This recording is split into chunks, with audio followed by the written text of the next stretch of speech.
ไว้วางใจพวกเขา ทางคณะทางด้านสาธารณสุข เรียนท่านเทศมรพันธวงศ์พวกเราเรียนรู้คือ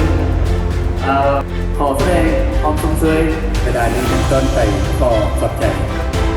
ต่อแนวทางนโยบายในยังมีวาระที่สำคัญนั่นเอง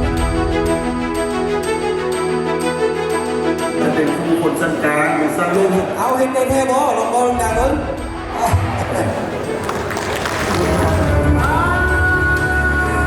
เป็นการแจกรางวัลหลายรางวัลด้วยเรา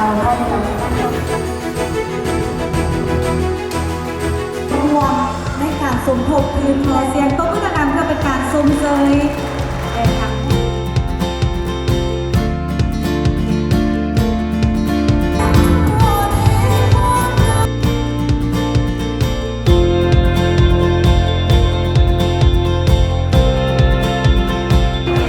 ของผู้สนองเพื่อว่าเป็น